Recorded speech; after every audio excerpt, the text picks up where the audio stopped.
stepping into your greatness. Like there's a part of ownership. The bigger they are, Yeah. the higher up they are, sometimes there's more to lose. I just made a mistake. Did you like me more or less? And they liked me more. I said, so there you go. You see?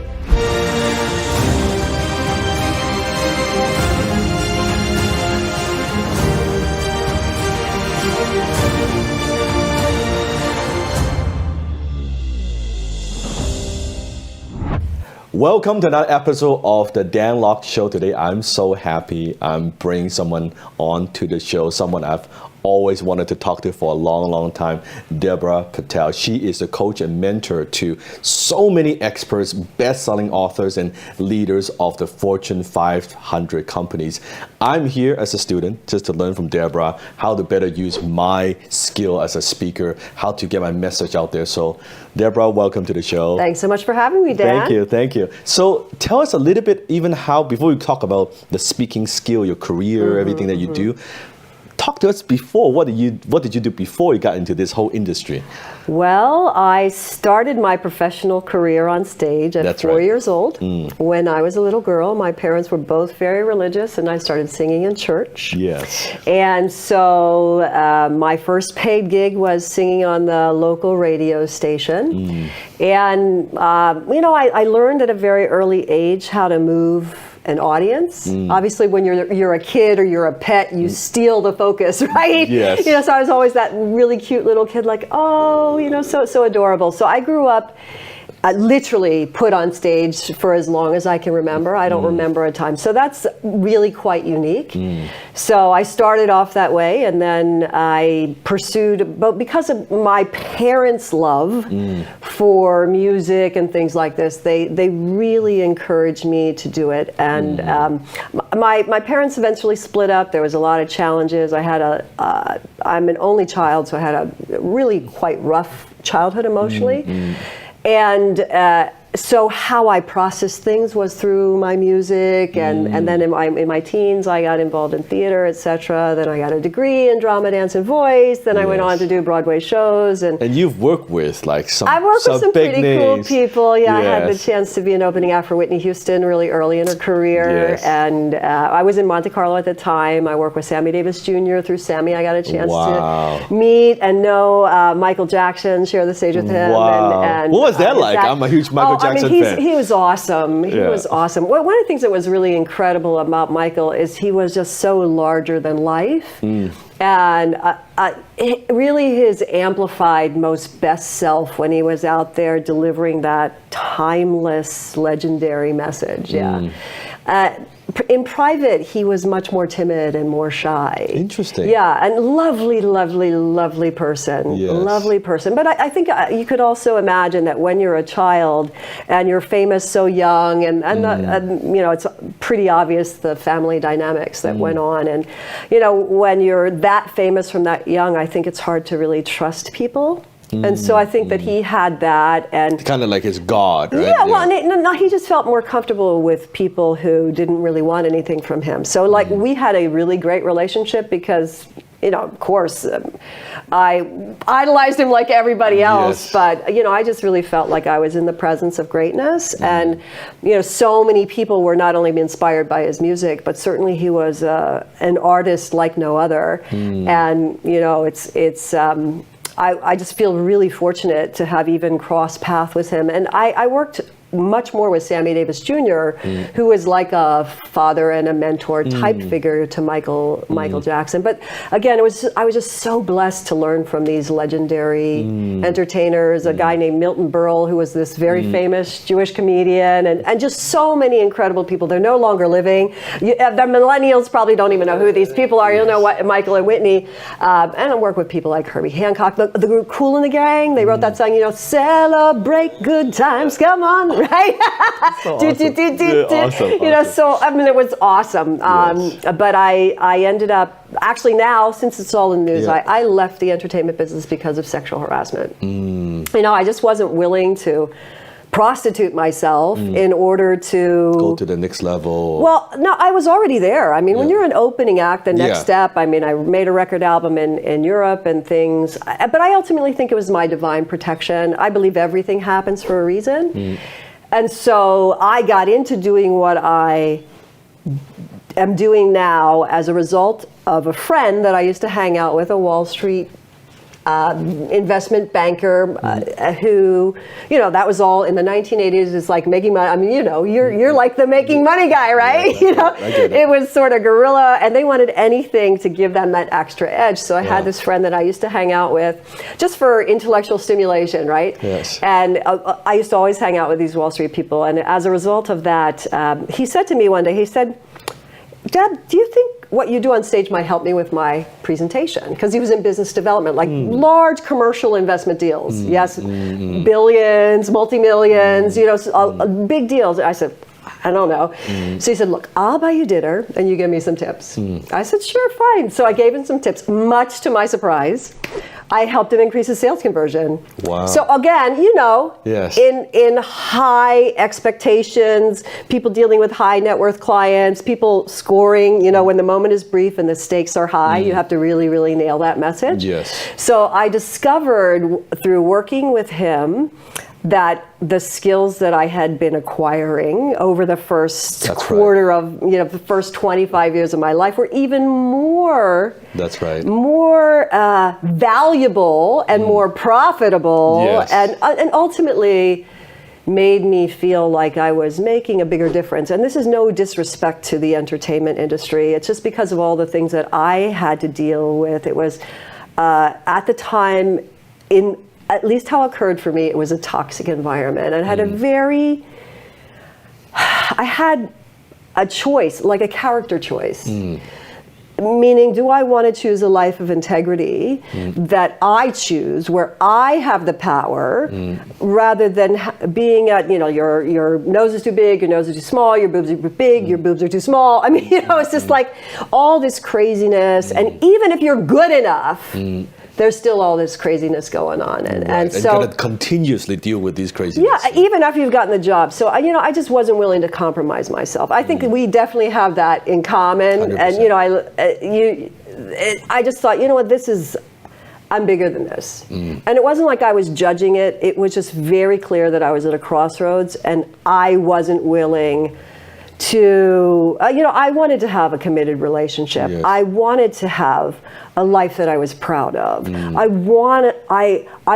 still want to make the world a better place. I want to lift up people, and I don't want to be torn down while I'm trying to lift people up. And I was doing that, but I just thought, you know, this is rubbish, right? I'm not willing. So, but I was very, very blessed, because that situation with my friend on Wall Street, of course, word got around. Suddenly I was like the hottest coach, and I was making it up as I was going along, which sometimes we have to do, right? We got to build a plane thinking about being a coach, right? It's like a dinner, I'm a coach now. I can do that. I'm show business, let's go, let's rock. So I did that, and then of course I thought, I better get accreditation and things like this. But I have a degree in drama, dance, and voice, and so I was also capable of teaching music, so I could teach singing. I have this cool ability to teach anybody to sing in minutes, and so it's, you know, I mean, I believe we all inherit gifts, and it's our job many times just to work on our character, be a lifelong learner, get out of our own way. It takes many masters to make a masterpiece. It almost seems, Deb, that from before you had because, you know, I teach a concept called the high income skill, right? So you had the high income skill of a performer, a singer, right? Yes. But then you took that high income skill and transferred that into a different industry. Absolutely. Add value in a different way, right? I still do what I did when I was 4 years old. I still do what I did in drama school. Yes. And so and there's two parts of communication. There's what you say and how you say it. Okay. And what I learned in entertainment was all about impact, influence. Yeah, how you say it. How you move how an you audience. posture, how you command and control a room. When you are performing in front of an audience of 10,000 people, or doing a bar mitzvah at a wedding, or you know, whatever, whatever, you know, you have to lead the room. Yeah, and so there's this command and there's this ability to be charismatic, but it's from a place of inspiration. And of course I did it first through music or through theater, and then so I learned as I went along that.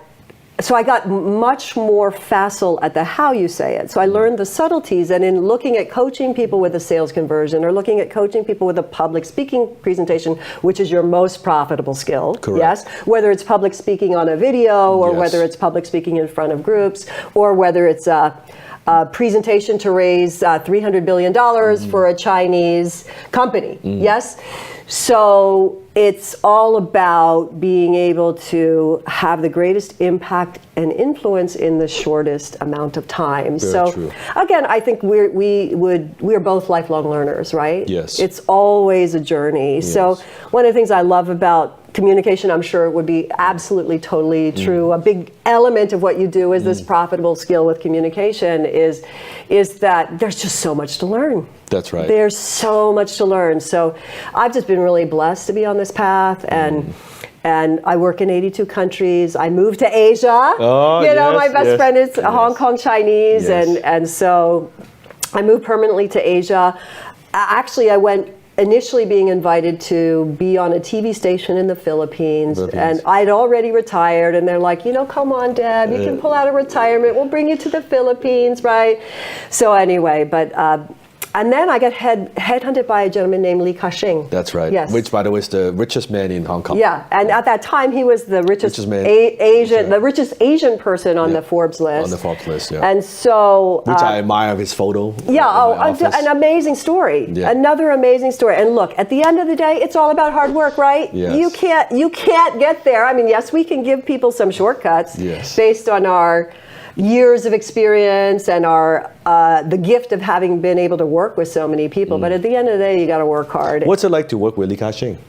I only met him a few times here and there, but I work with his organizations. And of course, anywhere you go internationally, it's about culture, right? With Li Ka-shing especially, he was so brilliant, and he put the best people around him. And that, that's the key, right? Okay. You have a killer team around you, just the most awesome team around you. Yeah, and we want to surround ourselves with people who are smarter or who have highly specialized knowledge in one area. So I went in, and actually, you know what? It's really funny. The first time I met him and the organization, they invited me to sing. They actually invited me to sing. They know you can sing. Yeah, they knew I could sing. Yeah. And I'm like, why would you want me to sing? I'm not Celine Dion. Yes, right? yes. And I'd already retired from singing. I said, look, tell me a little bit about your organization. Tell me about your event. So what I ended up doing was I went in and coached the CEO. In Asia, almost everybody loves karaoke, right? Right. That's right. Even though they don't sing very well, but they love karaoke. After a few drinks, everybody sings well. That's it. That's how they do business. Exactly. That's how they do business. In Japan, you can't go up the corporate ladder without it. So, in Hong Kong, and it's not like sleazy. No. It's not sleazy karaoke. It's like nice, really posh environments. High-end. Yeah, oh yeah, totally. All to the max. So, of course, with a leak. So I went in and I thought, look, everybody on your team loves to sing. We have these people who are, they might be very introverted and very shy, but you get that karaoke mic, you get 1 or 2 drinks in them, their face turns a little bit red, and they are like rock stars, right? Or canto pop stars. That's right. So I thought, let me teach them to sing. That's cool. That's great. That's so we wrote this. You make them the star. Exactly, which is what cool. I do. Yeah, that's cool. my gift. That's what actually, and what's really cool is, my greatest joy comes from helping other people to be superstars. Yes, helping other people to amplify their greatness, helping other people to refine so that they can get that subtlety when it comes to sales conversion. As you know, probably more than me, that 1 percentage point can make a big difference to your bottom line. So you can just make some subtle, small adjustments, and I'm sure I should do an interview on you. We will. We'll have to turn it around and turn it on you. So, but there is. It's such an exciting journey, and of course, it's always changing. But everything that I look at doing is timeless. You look at Aristotle, let's say the Greek philosophers and things like that. A lot of the stuff that I work on has to do with that. I come from a theater background, but at the same time, the entertainment and that really big concert type of experience, and then one thing I also did when I wasn't working as an actress was production stage managing. Oh, wow. So I learned all of these different things about how to make everything work. So when I went to in-house for Li Ka-shing, which was one of the Hutchison business units, I just did everything. Like we did an event, and we work with clients like Burson Marsteller, big PR firms, and Ogilvy Mathers. We had $1 million budgets for events. I mean, it was like, you would love it. It's super over the top, right? Just first class all the way. Yes. And so, and then I trained sales teams, telemarketing teams. If there was a communication problem, I fixed it. But I went on the road with a CEO, and the one that actually invited me the first time that I taught to sing was very nervous. He was speaking English as his third language. His first language was Mandarin, then his second language, Cantonese. And so the third language was English, and he had to compete with people who were brought up in America. And in America, we can toot our own horn. I'll include Canada in that too. We're quite facile at that. And the Brits, they have a different approach, but they still are extremely articulate. And so there was this inferiority, which is normal when you're hey, I would be useless in Cantonese, right? So I would just go with them and help them. And then a lot of that work was building up the personal development as well as the professional development. Actually, talk about that. What do you mean by that? Because I think an interesting thing I noticed, even though you look at like leaders and CEOs, they could be running a big organization.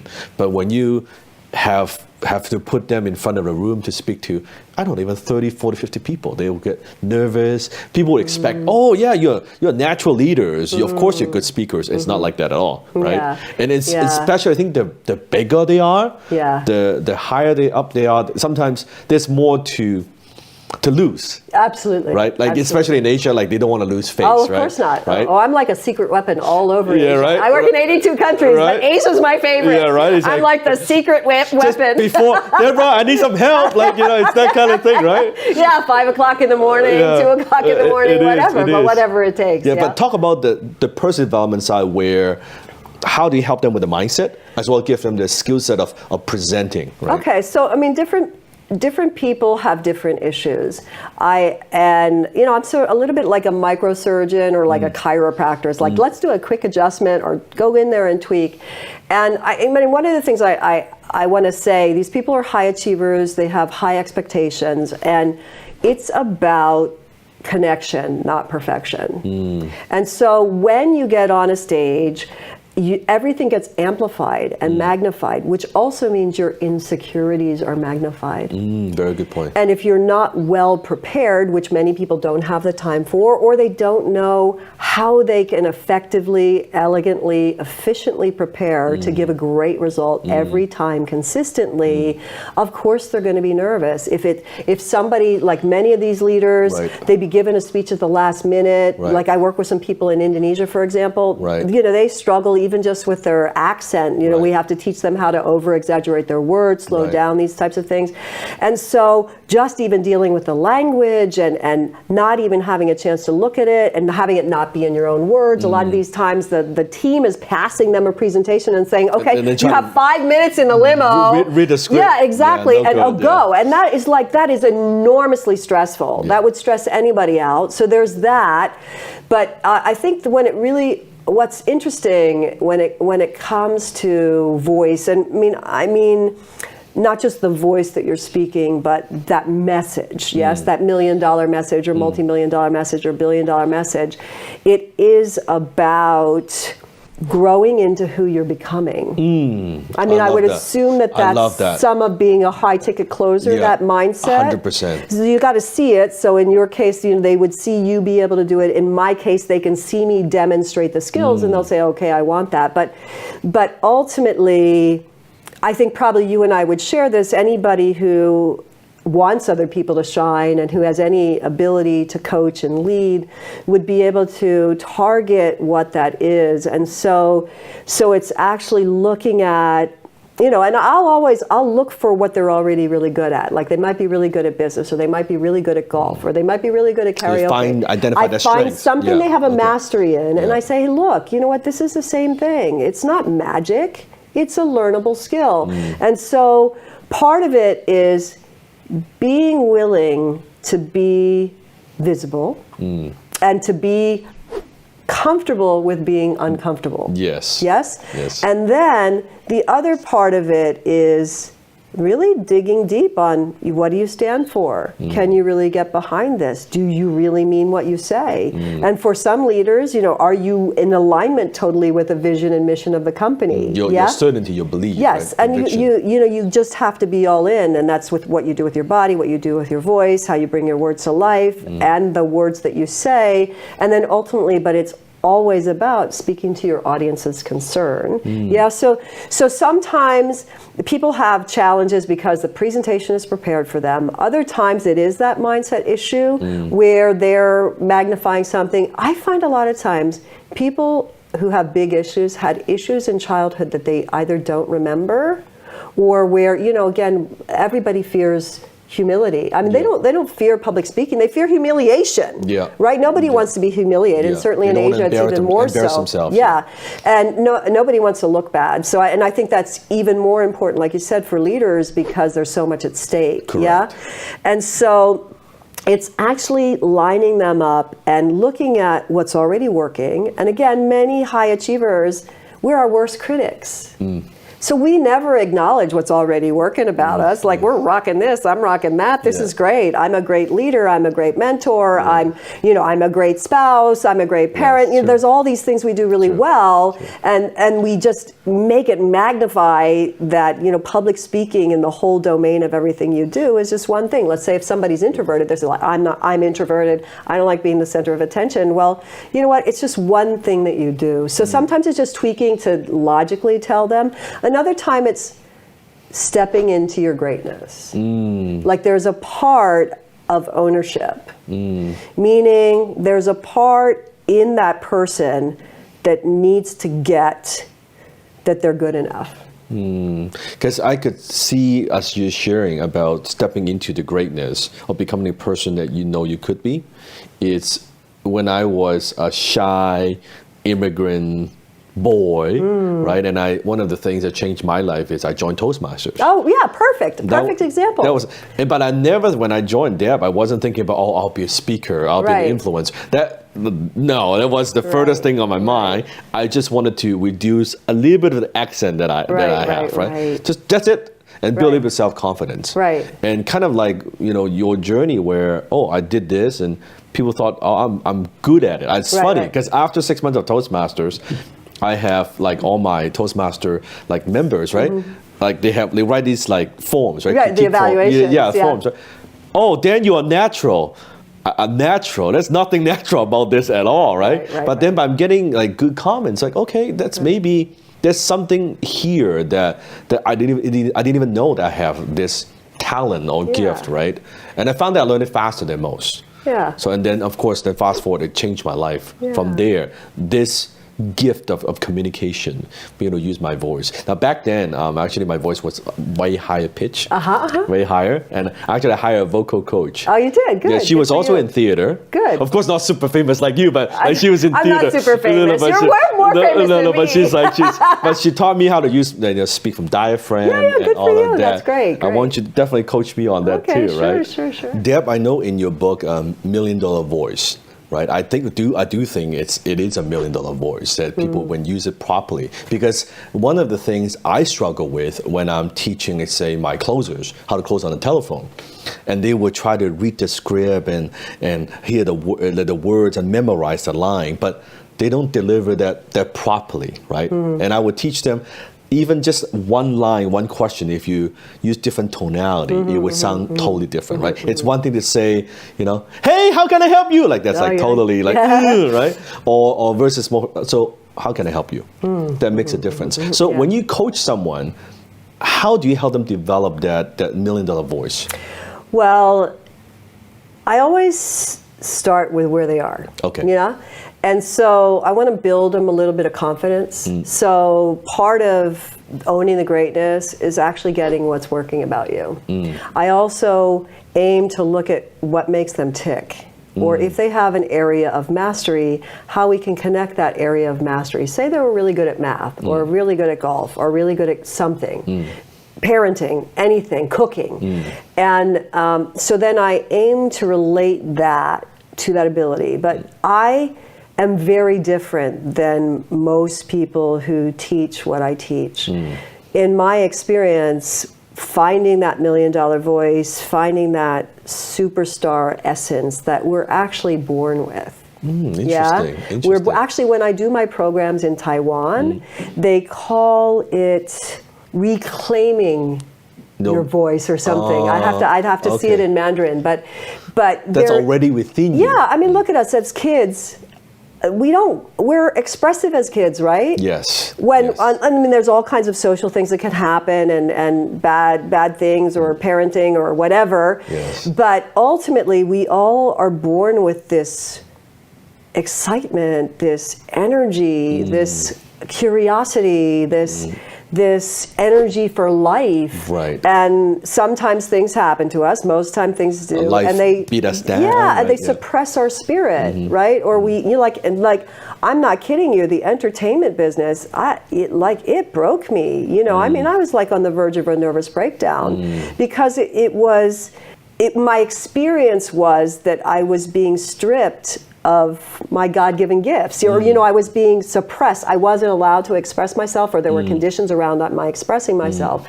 So when it's about people finding their voice and tonality and all of these things, I have an approach where I teach people how to have your words sound like their meaning. So, for example, what would be something that would be like a hooky line that one of your salespeople would say, or something important like a closer line, or something important, or some core fundamental Example thing. could be, let's say, what would you like to do next? That's a closing line, I think. Okay, all right. So if it's something simple like that, like what would you like to do next? The only thing there is to really be connected. Like it's. When you're actually looking at someone, making eye contact with that person, you're having a meaningful connection with them. So you're connecting first, and then and you're meeting them at the same energy level that they are. Right. So what would you like to do next? Now, if somebody's chilled and relaxed, yes, right? But if somebody's super excited, so what would you like to do next? Yeah. So that's a matter of, and that's giving people back what they're giving you. So you are in match relation. The energy. Exactly. Okay. So just like if you'll see in a restaurant, if a couple's together, you can tell whether they're in love with each other, or you can tell by the body language, right? 100%. The same things works with the voice. Yes. If you are speaking at a similar speed, if you are thoughtful in the way that you put your words together, that's one approach, yes? If somebody is a really quick thinker, like a CEO, CFO, you need to move fast, you got to speed up the way that you could. So what would you like to do next? It's totally different. So that is more like the emotional intention, or that connecting on what feeling that they're having. Okay. Yes? Makes sense. So you're taking them where they are and just elegantly asking them to take the next step. Right. Now, if it's something like do you have something, I know your book is Unlock It, yeah? So do you have something like a core phrase or something that you say with your high ticket closer I say, phrase? always one of the tagline we have is, you're closer than you think. You're closer than, that's a great one. Yeah. So let's say in that word, the word closer and think are the two key words in that sentence, right? You're closer than you think. So I'm just going to play with you, right? Yes. So I'm going to teach you all while you're watching. Yes. This is how you can approach it and have the voice automatically work for your own authentic expression. Yes, okay? Yes. So can you repeat the phrase again? You are closer than you think. Yes, you are closer. So I'm going to ask you, if you think of the word closer, like the meaning of the word, what comes to mind? If there was a visual picture of what close would look like. I would say like two people walking closer together. I love it. So let's try, we'll go closer. Closer. Closer. So it's like when you say the word, Yes. you're moving closer. Does that make sense? Yes, so closer. the image that you see Yes. is sensually in line, Right. like the voice is saying what you're seeing. Does that make sense? Okay, yes. So closer. Now, Closer. yeah, if that's what you're seeing. Now, I might see two people just about to kiss. So you're closer than you think. You're closer. So that might be sort of a little bit fun, a little bit Yes, cheeky. yes. So there is no right answer to what the It picture depends on is. what It depends message on you what deliver. comes to mind. And Yes. then you're present with that when you say it. The other thing, again, some people aren't so creative. So you can also go to the dictionary and say, what does it mean? In close proximity or whatever. And then so, okay, you think in close proximity, you're closer. You see how there's a precision? So the images It's or almost the like pictures. more like robotic. Yeah, because that's okay. And that's all right because that's how the person is processing. And where do we think from? Our brain, right? So if we're saying, if I'm using your images, I'd say, you're closer than you think. If I'm going to do a gesture, but you don't have to do a gesture, Yeah. you just think it. If I did it to the camera, I might say, you're closer than you think. But when I say think, I'm Is this experiencing almost the word like, in my head. You know how people they do like they sing songs? I don't know if that's Absolutely. right? Is You it are how- totally right on there. Is that how they picture? Like, That's how the superstars do it. Now again, That's you how look you at, inject emotions. Absolutely. You look at Lady Gaga. Now, like many of these artists, they write their own music, so it's right there. If you're telling a story from your own life, it's going to be right there. Your only job is to put yourself in the place, remember that story, and share it. And when you feel it, when you have yourself in the environment, when you are seeing it, the audience can also feel it. Yes, yes. And you can give a great presentation. It can be perfect in terms of all this other stuff. If the emotion isn't there, if that connection isn't there, if it's not delivered with passion, Right. you're not going to sell, are you? Or you're going to sell less. 100%, Yeah? 100%. So what I teach people is to be present in the moment. But the only reason to communicate is to help other people. Like in your case, you want to help other people grow their business. Correct. Right? You want to make it easy for them. Correct. And so and then again, if you have a relationship with a person, if somebody is very like a CEO type person, you know what? You're closer than you think. Oh. Right? It's sort of like you're driving it there. But if it's somebody that might be, let's say somebody who's struggling a little bit, maybe a young girl, I might say, sweetheart, you're closer than you think. Right? So it's some of it's Wow. that emotional connection. Wow, it's so and then powerful. it's you can literally look at the meaning of the word. Yes. Now here's a really cool thing. When you look at selling or when you look at a presentation or a pitch, there's going to be several hundred words you use all the time. Correct. So, and when people are brilliant speakers or when they're great performers, they just draw you in, they just captivate you. They sing or speak one word at a time. What did you say? I heard you raise me up, right? You raise me, Okay. yes. So, like, you raise me up so I can walk on mountains, right? You're seeing yourself, you're feeling yourself on the mountain. Yes. And so this is what superstar singers do. Yes. This is what superstar communicators do. Now, some people are born more natural. It's a learnable skill. I want to ask you that because do you believe that is that at the X factor or is it something that they could develop? Well, I think X factor has a lot to do with energy. Okay. Yeah, I think being a masterful communicator, I'm sure probably for you, anybody can learn, Yes. right? It's definitely a learnable skill. Here's the distinction though. It takes practice. Yes. And our parents or our environment and our teachers Yes. have a big impact. Like my daughter never had to learn how to speak with impact and influence. She just copied me. She's like a little mini me, Yes, right? yes. So this is, and if people have kids, it's really important that they do that personal development on themselves because they inherit our communication. If, let's say, for example, in Asia, there's a culture of suppression. Many times children should be seen and not heard. And I'm Right. not saying that in a judgmental way, it is. but that's very true across many Asian cultures, and it's true also in places in America and other. It depends on the dynamics of the family. However, there's that suppression from the very beginning, and if somebody, let's say a woman who, let's say somebody grows up with a woman who is told, women's place is in the home, and we don't want to hear from you, and it's and this is very old school, very the old ways.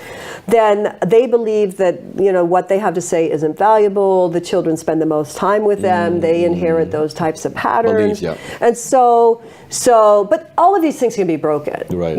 All you need to do is have, I'm sure, same thing, a clear goal. I always reverse engineer everything. Start with the end in mind. How do you want your audience to feel? Right. What stories and case studies do you need to do there to get there? When you look at how you want your audience to feel, that's going to tell you what words to choose. That's going to tell you, notice now I have my voice more quiet and more silent. Yes. It's going to tell you that right approach. So, and we do this naturally when we're in conversation. True. And when I say, when we're having a conversation now, and we do this naturally when we're with our loved ones or when we're really having a good time. And so, but when people get on a stage, they stop being natural. Or get in front of a camera. They stop being natural. And so that's because they're so self-conscious. And so these tools, I'm always building like a toolkit or multiple tools to be able to pull them out when you need them. So I look at everything as a system. Like, let's say, for example, if you are very clear, a big part of sales is having people imagine what it would be like to... You have to create that vision for exactly. them, right? So when you create that vision, you need to be seeing the vision. And if you're seeing the vision of whatever that is, whether it's financial freedom... It's almost your emotions, your pictures leading your voice. Exactly. Exactly. So it's... And again, in an ideal world, if you're going to be speaking, you should maybe warm up your voice a little bit. Maybe 30 seconds, a minute, whatever. It makes sense, right? If you're going to be doing public speaking, it might make sense to warm up your voice. One of the things I ask people to do is sing. Just sing a little bit. And also get just warm up, drink some water, right? Yeah. Always room temperature or warm water. Well, that's very Asian. Very Asian. I drink my green tea. Yeah. What about Deb? Like, it's interesting you brought that up because I've seen speakers where they are very, very good. I mean, they're good, they're very smooth. Like they do the body language. You see this in Toastmasters a lot. Oh, yeah. Like, don't put your hand in your pocket. Everything proper, but somehow you can feel that you don't connect them with as well. It's fake, right? It's like they're too, like, how they... It's too polished. Yeah, like it's like too smooth, like too perfect, right? Yeah. The punchline, everything is just too polished. Versus, I found that when I try to do that, it was very difficult for me. So then I kind of developed my own style where it's less polished. It's a little bit more raw. But then I could connect with the audience so much easier. And they relate to you more because you're human. It's not like, I forget my line, I say the wrong word, or I don't even care. I'm laughing at myself. I do it. It's also, in a way, being... real. And vulnerable. Yeah, absolutely. And being vulnerable. Yeah, that's a perfect word. Yes. Yeah, in a way, naked. I mean, you're It like... is. In a way. It feels like that. And the vulnerability comes because, as I said, people's insecurities are magnified. Correct. When you're in, for many people, an unreal situation, like standing on a big stage with a whole bunch of lights on you and all of that, it doesn't feel natural. Correct. Yeah? Correct. And so then they don't act natural. So I'm going to give you a multi-million-dollar tip. Thank you. Okay? Thank you. Love it. All public speaking is speaking to one person at a time in front of many people. I'll repeat that. All public speaking is, great public speaking is having a one-on-one conversation with one person at a time in front of many people. So you connect, you stay one thought with that person, you make sure it lands, then you move on to the next person that might be at the next table, then the next section, then the next section. You don't have to go in a linear way, but you don't want to do back and forth like you're watching a tennis match. You want that to elegantly glide and to touch through the room.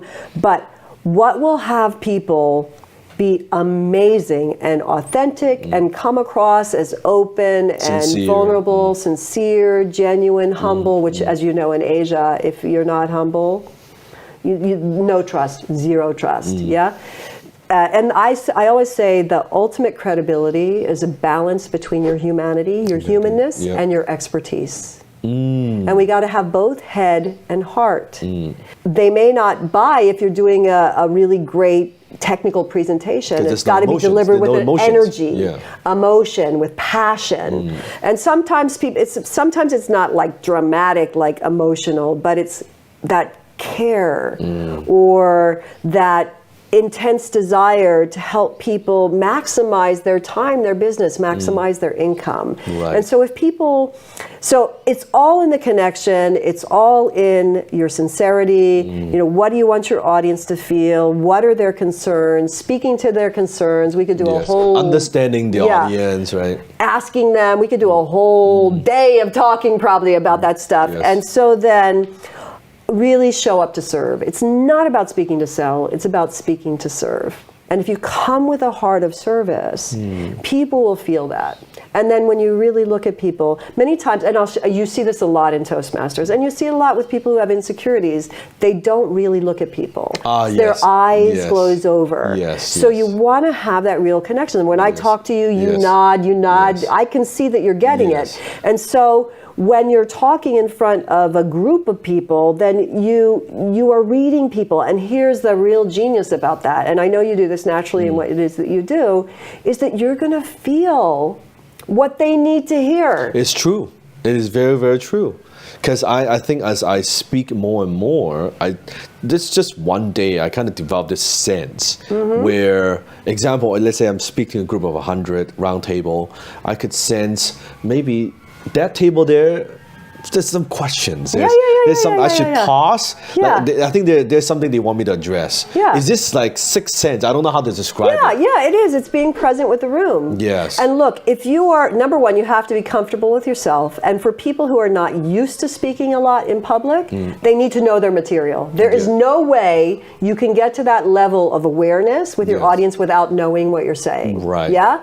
But then, and if you can give up this crazy idea that you have to be perfect. I kind of being in control. Like I want to be precise and control of the whole thing. You gotta let go of that. I want to control all the things that I can control, like the technology, the microphones, the time, the system. I want to control my opening. I need to stay on time. And, you know, I want to control, you know, when you go to a close, it depends on what it is that you're offering and what that next best step is. Many times, sometimes that close, the words you say are very, very crucial. So for some people who may not be natural at it, they have to practice it, and they have to practice it with that intention. And again, one of the things that I say all the time, and in my book, I actually have a book coming out first before $1 Million Voice, which is called Speak Like a Superstar.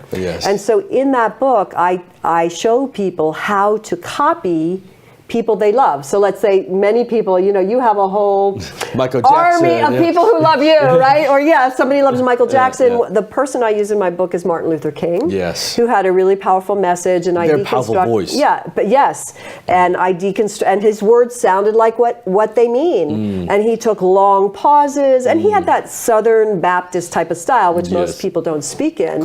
But if somebody wants to get better at landing a message and nailing a message, they can practice the last 3 minutes of Martin Luther King's speech, or just take a minute of it. That's what I did. That's like at the time I studied, like, say, Tony Robbins, Les Brown, like all these great motivational speakers, and I tried to imitate them, right?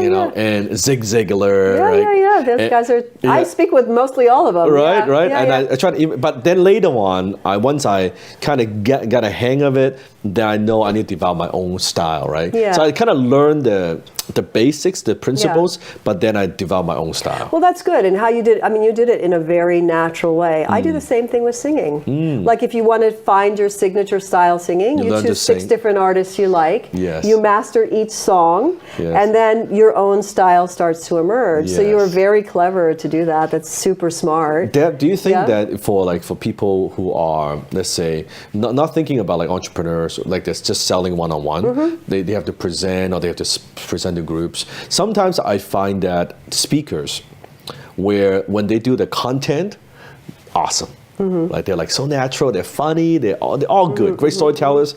The minute they transition to the close, now something changed, right? You can see the insecurities come up, like the whole voice, the whole body language. Like 1 minute before they're funny, and then it's like, well, now it's okay, I'm gonna take 5 minutes, talk a little bit about what I do. If it's okay, like you can see like the whole. They're apologizing. Like ooh, like they're shooting themselves. Yeah, like it's so interesting to watch. It's because they have issues with sales. They don't like selling. They have resistance. Correct. Yeah, or maybe they're not happy with their pricing, or they don't believe in what they sell. That they do, or they don't have the right structure. Because, I'll go up at the beginning and I'll say, oh yeah, so exciting to see you. What I'm going to do is I'm going to cover you the top 3 things you need to master to be able to begin to find your $1 million voice. Set the expectation, right? And of course we have a short amount of time, so I don't want you to worry. I'm going to cover what we can, and then at the end of my presentation, I'll tell you how you can get some more. Perfect. Right? So you're telling them. Now that's what I just made that up right there. Sometimes I'll craft it a little bit more, so I clearly but say. But you set the expectation. Yes, and I tell them I'm going to make them an offer to take the next step or get some more. That's elegant. I'm not going to be, everything about me has to be elegant. Yes. Because I just want to be. Yes. And now I have silver hair and everything. I have to be. That's right. But and some people don't. Some people are, like your book F You Money, right? Yes. It's like totally in your face. Yes. And that's okay. But it's the same idea. The principle is the same. But it's you being you. And that's the thing. And so that's that personal and professional development piece. And ultimately people have to be okay with who they are in their quiet moments, yes, or who they are in their zone of what they do really well, and then we need to amplify that, but do it in a natural way. Right. Yes, people can be polished, and some people pay for that with a keynote speaker where you're getting a fee, but when it comes to leading, teaching, inspiring an audience, or you building a tribe or a whole movement, right? Yes. It's about just being yourself and giving yourself permission to not be perfect and make mistakes. I did a keynote earlier today for this Forbes event, and I was teaching something, and I don't know, I did something that was like, I can't remember, but it was silly, and it would have been perceived as a mistake. And I just laughed it off, and I said something, I don't even remember what it was, because I just let myself talk out loud, like we're having a conversation. Yes. Yeah? Yes. And so, and I said it, and then I just said what was going on in my brain, which I can't remember now, and I asked, because I'm always stopping and making teaching points, and I said, so let me ask you this. How many of you would have been horrified if you did something like that, right? And immediately that judge would be like that, right? Yeah. But for me, I didn't have an issue with it. I said, do you like me more or less because that happened? I just made a mistake. Did you like me more or less? And they liked me more. I said, so there you go, you see? So if we don't have an issue with it, they don't have an issue. They don't have an issue. Look, I forget what I'm going to say so many times. But if you're connected to the audience, you look at the right person, or you feel, you know what? So over there at the back, are you with me? Do you have any questions so far? Yeah, or you can say another thing. If you have people that aren't responding, you can say, okay, we've covered a little bit now. Let's lock that in, Mr. Lockett. Let's take a moment and lock that in, okay? Yes, right. And so what I want you to do is I want you to grab a partner and I want you to share your top takeaways in the last 30 minutes. Yes. Then you can open up. They've already discussed it, especially in an Asian context, or if people are stepping outside their comfort zone, like I know a lot of the work you do, I'm sure, really requires people to step outside their comfort zone, 100%. Right? So then after they've had a chance to practice and discuss, so anybody like to share what just came up in your group? And then you're doing your magic and your mastery. And so there's a lot of ways to engage people. Now, again, you have the personal power, like you're saying, you can feel that there's an issue someplace. So if that's the case, you'd say, now let's just get a sense from the room. I see you guys are a little bit far away. Do you have any questions about that last section we covered? Sometimes just taking that time to show the audience you're listening, right? Yeah. Where, hey, any questions? And sometimes, or they, no, okay, good. Do you have any questions? Good, and then we move on. What's interesting is I think in the beginning where I learned to be a speaker, But then later on, I found that being on stage, there are many, many skill sets. Oh, right? a ton. Being a storyteller, a presenter is different from being just a speaker, I think. Being a speaker is different from being a facilitator. Absolutely. Right? Now you have your workshops, you're facilitating, or being a trainer, where you're training them on a particular skill set, where you're maybe designing certain exercise, right? Or you're being a coach, yeah, which is one-on-one, right? A mentor. That's very, very different. I think it's also being able to let go. Like a perfect example, I was doing a big event, 1,000 people. I have my agenda, right? Like exactly this is what I'm going to teach. So there was one of the mornings, and I was going to go through my slides and all that, and then because I just walked them through a very powerful exercise, and one of my students, like huge, we're talking like huge guy. Right, just bawling, right? And his name is Dave. He says, Dan, I've got so much pain. I don't know, like it's like a ball here. Now, I have, at that time, two choices. I could say, Dave, let me talk to you afterwards. I'll see how I can help you. I need to focus on my thing. But I made a different decision. Yeah, process him in the room. Yeah, I just basically said, you know what? I have two choices. I let the whole room know. Either I can go through my slides, and I said, you know what? I'm going to actually create a different segment. I'm going to go after the event. We'll do a special training, just cover the slides, so you won't miss anything. But now I need to help Dave. So I brought him on stage. Oh, right? Beautiful. Right, and he was. I don't know what's going to happen. I don't know what is the issue. I do that all the time. Right, it's like, it's beautiful. But let's go, right? Yeah. And then boom, it turned out to be one of the highlights of the event, where he releases pain and everything else. And a life-changing experience for him. Absolutely. Yeah. And for also the audience. Yeah, for sure. Because they were there. They witnessed it, and that is way more credible than if your slides. Yeah. I actually set up my presentations, even big ones, in front of 5,000, 10,000 people. I'm not joking. Yes. It's very dangerous. You could do it, though. Yes. I start off, I do my opening, I cover my main issues, then I talk about the problems that people have, and then I say, okay, now let's focus on you. Let's look at your problems. I give them a whole slide full of, these are the problems I see mostly with my clients. So I'm already telling them what their problems are, which they know anyway. Oh, yeah, that one's mine, that one's mine. And so then I open up for questions in the middle of my keynote. Yes. It's a very And then I do thing. exactly what you're doing. Now, again, in a workshop, sometimes people don't get to that deep. I mean, this is like a life-altering moment that they will remember forever. Correct. So in a keynote, that may not be the case. Correct. But one of the things that's brilliant about that is that you are demonstrating way more by using the people in the room, and that shows your brilliance, that shows your heart, that shows your pure intention for people, and that makes people want to work with you more. They want a piece of you, they want to learn that, and they get to be the hero. Correct. He got to be the hero. Correct. And you got to make such a huge difference in your life. And I think, for those of us who are in the business long enough, this business, that's what we live for, 100%, right? 100%. That's why we do these crazy hours and travel all the world. And people think we're absolutely nuts, but true. It's for that. It's true. It's for that. It's true. And people, when they see that, like I say, it's very, very dangerous to do because you don't know what is going to happen. Like if you want to protect your image and you want to be like Mr. Mrs. Perfect, you will never do anything like that, right? Everything has to be like planned. But when you do something like this, you have to believe in your own ability, then you could solve the problem.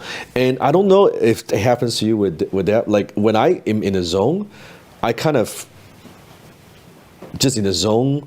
I don't think about myself so much. No, of course not. Yeah, like I don't like even after that whole event.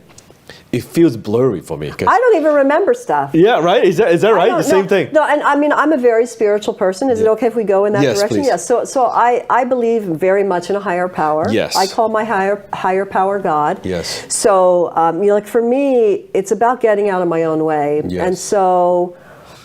it's almost channeling that. That's exactly it. I use it like if we use like because Canadian a two-prong as well, like the US plug. Is it the same plug in Canada? The same power plug, same. okay?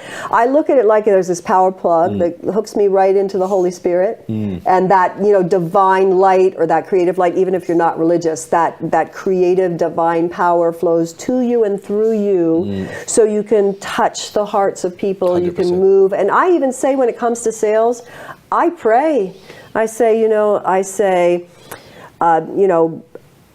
use me as an instrument for your wisdom to flow to me and through me so that the people who are meant to say yes today can easily and elegantly take the next step. And that's it. And then I just show up. Now, again, you have to be prepared. You have to know your content. And look, in our area of doing what we've been doing for so long, yes, it's a little bit scary, but it's also fun, right? It's fun. But you have to know your stuff. Anybody who really knows their stuff can do it. Yes. Yeah? Yes. Anybody who's had the thousands and thousands of hours can do it, but you have to create the space in your presentation. Right. And then when you move to a close, for people who have issues with closes, they have to practice the close. They have to work on the mindset behind the close. And there, they should be at least maybe aiming for a little bit more polish so that their insecurities don't come, so that then they can stay connected to their audience.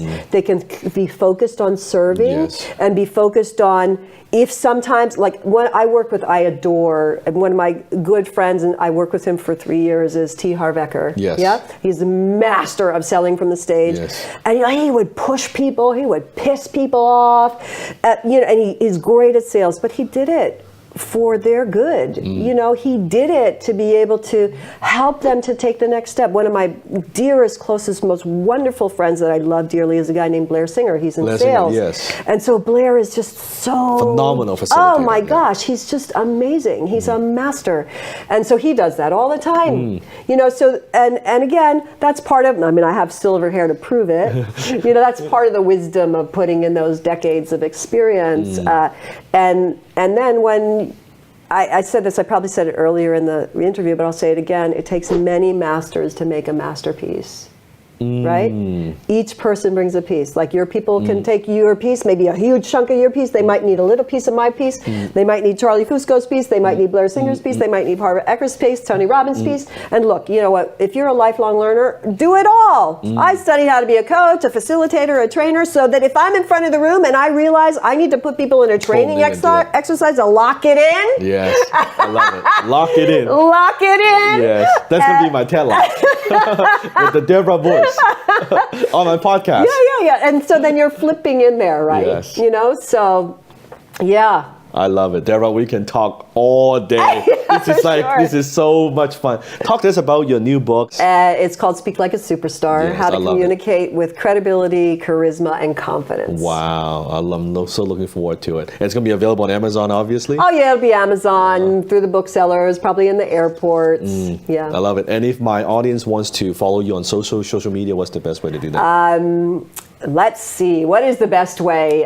Deborah T. Patel, if you're a Twitter person. If you want to connect with me on LinkedIn, I have a great network, and so many of your people are already connected to me. I love them because I got connected to you and Desmond and Jenny.